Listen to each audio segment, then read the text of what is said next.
Semuanya, apa kabar kalian dek? Harap kalian dalam keadaan sehat ya dimanapun kalian saat ini berada, baik di rumah, di kampung, dimanapun itu. Harap kalian dalam keadaan sehat. Nah, kembali lagi kita belajar di mata kuliah anatomi fisiologi. Nah, pada kesempatan kali ini Miss bakalan mempresentasikan kepada kalian mengenai anatomi daripada sistem panca indera kita. Jadi Miss harap kalian dengarkan penjelasan Miss, kalian boleh tonton video ini dari awal sampai akhir. Kalau memang paket kalian terbatas, kalian boleh download video ini, nggak masalah. Jadi Miss harap kita bakalan mulai pembelajaran ini dengan baik. Dan di akhir kalau kalian mau bertanya, silakan bertanya melalui WhatsApp ataupun melalui komentar di video ini. Oke, baik, kita mulai aja. Nah, untuk panca indera yang pertama itu adalah indera penglihatan. Nah, indera penglihatan biasa kita menggunakan yang namanya mata. Nah, jadi mata kita terbagi menjadi dua. Yang pertama ada mata bagian luar dan yang kedua ada mata bagian dalam atau mata bagian eksternal dan juga mata pada bagian internal. Apa aja itu? Nah, ini yang pertama adalah mata pada bagian luar. Nah, ini kalian boleh perhatikan gambarnya. Kita mulai dari yang paling atas yaitu alis. Alis mata, lalu kemudian ada kelenjar air mata, ada kelopak mata, kemudian ada bulu matanya. Nah, alis mata itu berfungsi untuk melindungi mata dari keringat. Kemudian yang kedua, kelopak mata dan bulu mata berfungsi untuk melindungi mata dari benda-benda asing yang berusaha masuk ke dalam mata kita. Lalu kemudian yang ketiga, kelenjar air mata atau yang disebut dengan aparatus lacrimalis, itu fungsinya untuk menghasilkan air mata. Lalu kemudian yang kedua yaitu mata pada bagian dalam atau mata pada bagian internal. Apa-apa aja itu? Nih kalian boleh lihat gambarnya. Nah, ini ditampilkan untuk mata bagian dalam terdiri atas ada otot, kemudian ada sklera, ada kornea, ada koroid, ada iris, ada pupil, ada retina, ada lensa, ada saraf optik. Nah, ini apa aja? Misalkan deskripsikan satu persatu. Untuk sklera, Miss rasa kalian sudah bisa lihat ya, gambarnya cukup jelas ya di sini. Sklera itu berfungsi untuk mempertahankan mata agar tetap dalam keadaan yang lembab. Lalu kemudian kornea ataupun selaput bening berfungsi untuk memfokuskan cahaya yang masuk ke dalam mata. Yang ketiga, koroid. Koroid berperan sebagai penyuplai makanan ke lapisan daripada retina mata kita. Kemudian yang keempat, iris ataupun selaput pelangi biasa namanya, berperan untuk mengatur banyak atau sedikitnya cahaya yang masuk ke dalam bola mata kita. Lalu kemudian lensa mata. Lensa mata fungsinya untuk memfokuskan dan meneruskan cahaya yang masuk ke mata agar jatuhnya tepat pada retina. Lalu kemudian yang keempat, retina. Retina fungsinya sebagai tempat terbentuknya bayangan pada benda. Lalu kemudian yang kelima, saraf mata. Fungsinya adalah sebagai penerus ataupun yang meneruskan rangsangan cahaya ke susunan saraf-saraf pusat yang ada di otak kita. Selanjutnya Miss akan jelaskan kepada kalian mengenai bagaimana sih cara kerja daripada mata kita. Nah, cara kerja daripada mata kita itu terbagi menjadi dua. Ada cara kerja untuk mata kita melihat sesuatu yang dekat. Kemudian ada cara kerja daripada mata kita untuk melihat sesuatu yang jauh. Nah, bagaimana cara kerja mata untuk melihat sesuatu yang dekat? Nah, di sini Miss bakalan tampilin gambar ke kalian.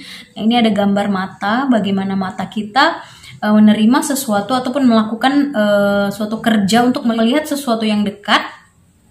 Nah, ini perhatikan dalam kondisi di mana mata melihat dalam kondisi yang dekat, otot daripada mata itu akan berkontraksi menarik koroid yang ada pada mata. Namun sebaliknya ligamen itu akan mengalami yang namanya relaksasi. Jadi di sini otot lain bekerja ketika kondisi mata kita melihat sesuatu yang dekat. Lalu bagaimana dengan kondisi lensa? Nah, lensa seperti yang Miss bilang tadi bahwa lensa adalah fokus untuk meneruskan cahaya yang masuk ke mata agar jatuh tepat di retina.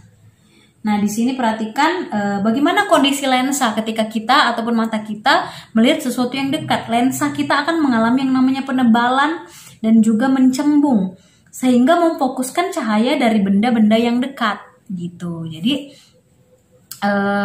bisa dibilang lensa di sini seperti agak dikerucutkan ataupun agak dicembungkan ataupun agak dikerutkan seperti itu. Lalu kemudian yang kedua adalah melihat untuk jarak yang jauh. Nah, ini Miss juga bakalan tampilin gambarnya nih, kalian boleh lihat. Nah, dalam kondisi ini bagaimana hubungan antara otot dan juga ligamen? Nah, ketika dalam kondisi mata kita melihat sesuatu yang jauh, otot akan berelaksasi dan koroid akan kembali pada posisinya yang semula sehingga menjauhi dari lensa. Nah, sedangkan ligamen itu akan kembali menarik lensa. Nah, kalau tadi dalam penglihatan jarak dekat ligamen itu berelaksasi ya. Dalam kondisi ini ligamen menarik kembali lensanya. Nah, menarik kembali berarti ada suatu beban kerja ya, ataupun yang namanya kontraksi. Jadi dalam kondisi mata kita ketika melihat sesuatu yang jauh, mata kita akan mengalami yang namanya kontraksi begitu. Lalu bagaimana kondisi lensa ketika mata kita melihat sesuatu yang jauh? Nah, kondisi daripada lensa kita itu akan memipih atau memfokuskan cahaya dari benda yang jauh. Nah, kondisi memipih ini maksudnya lensa kita itu akan melebar. Nah, seperti itulah untuk cara kita ataupun kondisi mata kita melihat sesuatu yang jauh. Nah, kemudian yang kedua adalah indera pendengaran. Nah, indera pendengaran pasti adalah menggunakan yang namanya telinga. Nah, jadi fungsi daripada indera pendengaran ini adalah sebagai alat pendengaran dan juga untuk menjaga keseimbangan daripada tubuh kita. Nah, jadi indera pendengaran ini terbagi menjadi 3 bagian. Yang pertama telinga bagian luar, yang kedua telinga bagian tengah, dan yang terakhir adalah telinga bagian dalam. Jadi di sini Miss bakalan jelaskan satu persatu. Oke, kita mulai dari telinga bagian luar. Nah, ini Miss bakalan kasih kalian gambarnya seperti ini. Telinga bagian luar terdiri atas yang pertama itu adalah daun telinga kita. Daun telinga fungsinya untuk menangkap gelombang suara yang masuk ke telinga. Yang kedua adalah lubang telinga. Lubang telinga fungsinya sebagai jalan daripada masuknya suara ke telinga kita. Lalu yang terakhir adalah saluran telinga atau duktus daripada telinga kita yang fungsinya menghubungkan antara telinga luar dengan telinga tengah. Nah, jadi itulah dia untuk telinga kita pada bagian luar. Nah, untuk telinga pada bagian tengah apa aja itu, Miss? Nah, ini dia gambarnya. Oke, untuk telinga tengah terdiri atas selaput pendengaran ataupun gendang telinga yang akan bergetar jika ada suara yang masuk melalui saluran daripada telinga kita. Lalu kemudian yang kedua adalah saluran eustasius. Adalah saluran yang menghubungkan telinga dan mulut yang fungsinya mengatur keseimbangan daripada tubuh kita. Itu makanya tadi Miss bilang fungsi telinga itu selain daripada untuk mendengar, dia juga untuk menjaga keseimbangan tubuh kita. Nah, ternyata yang menjaga keseimbangan tubuh kita itu adalah saluran eustasius ini. Lalu setelah saluran eustasius, ada beberapa tulang di dalam telinga kita pada bagian tengah ini. Yang pertama adalah tulang martil, yang kedua tulang landasan, dan yang terakhir adalah tulang sanggurdi. Nah, ini merupakan nama-nama tulang yang ada di dalam telinga bagian tengah kita. Nah, untuk telinga pada bagian dalam itu terdiri atas tingkap jorong, ada tingkap bundar, kemudian ada saluran setengah lingkaran, dan yang terakhir adalah rumah siput. Jadi rumah siput ini benar-benar menyerupai seperti ya rumahnya siput ya, yang biasa dibawa-bawa oleh siput, seperti itulah. Nah, kemudian Miss bakalan jelasin sama kalian bagaimana sih proses terjadinya pendengaran ataupun bagaimana proses telinga kita menerima suatu rangsangan bunyi ataupun suara sehingga kita bisa memprosesnya, kemudian kita bisa mendengarkannya. Nah, ini gambarnya kalian boleh lihat. Nah, yang pertama, ketika ada satu sumber bunyi, mungkin ada suara, mungkin ada suatu benda yang terjatuh atau apapun itu yang menghasilkan suara, yang menghasilkan bunyi. Nah, suara itu kemudian dibawa masuk melalui yang namanya udara. Nah, udara akan membawanya ke telinga. Nah, dari telinga akan dibawa menuju ke gendang telinga. Di mana gendang telinga ini akan mengalami satu getaran ketika dia menerima suara yang dimasukkan tadi. Lalu kemudian gendang telinga akan menuju ke ujung syaraf. Nah, diteruskan oleh tulang-tulang pendengar ke ujung syaraf yang tadi Miss sebutkan 3 tulang tadi, itu tulang martil, tulang landasan, dan juga tulang sanggurdi. Nah, dari ujung syaraf inilah yang nanti akan dibawa untuk sampai ke otak kita supaya otak kita mengolahnya sehingga otak kita memanifestasikannya ataupun menerjemahkannya untuk didengar oleh telinga kita sehingga kita bisa mengerti bahwa suara-suara yang kita dengar itu adalah suatu suara, misalnya suara teriakan minta tolong, kita bisa mengerti bahwa itu ada sesuatu hal yang minta tolong gitu. Nah, jadi seperti itulah cara kerja daripada telinga kita dalam menerima saraf ataupun impuls suara sehingga bisa diterjemahkan oleh otak dan kita bisa mengerti suara itu. Oke, selanjutnya yang ketiga adalah indera penciuman. Sudah pasti kita tahu bahwa indera penciuman itu menggunakan organ tubuh kita yaitu hidung. Adapun fungsi daripada indera penciuman ini adalah sebagai alat pernafasan dan juga untuk mencium bau-bau seperti itu. Nah, adapun bagian-bagian hidung diantaranya adalah lubang hidung, batang hidung, kemudian rongga hidung kita. Nah, rongga hidung terdiri dari yang pertama adalah rambut hidung. Rambut hidung itu berfungsi untuk menyaring udara yang dihirup. Lalu kemudian ada lapisan lendir. Lapisan lendir berfungsi sebagai pelembab dari segala sesuatu apapun yang masuk ke dalam hidung kita. Mungkin ada debu atau apa. Nah, jadi lapisan lendir ini berfungsi untuk sedikit melunakkan segala sesuatu yang hendak masuk melalui hidung kita. Lalu kemudian bagaimana sih cara kerja daripada hidung kita? Nah, adapun cara kerja indera daripada penciuman ini adalah di mana zat yang berbau yang dapat dicium oleh hidung kita jika telah sampai ke rongga hidung, kemudian ujung-ujung syaraf yang ada di dalam hidung kita itu akan menerima rangsangan bau tersebut. Nah, rangsangan dari bau tersebut akan dibawa oleh ujung-ujung syaraf tadi menuju ke otak kita. Nah, di otak akan diproses ataupun akan diterjemahkan bahwa zat-zat tersebut yang masuk melalui hidung kita baunya seperti ini. Baunya mungkin wangi, baunya mungkin tidak sedap, atau bau yang seperti apapun. Nah, jadi itu akan diterjemahkan pada akhirnya oleh otak. Jadi seperti itulah proses terjadinya dalam hal penciuman. Nah, oke, next yang keempat adalah indera perasa ataupun organ yang digunakan adalah lidah kita. Nah, ada 4 fungsi daripada lidah kita. Yang pertama, sebagai indera pengecap, yang kedua sebagai alat berbicara, ketiga pengatur letak makanan ketika kita mengunyah makanan, yang keempat lidah berfungsi sebagai alat bantu untuk menelan.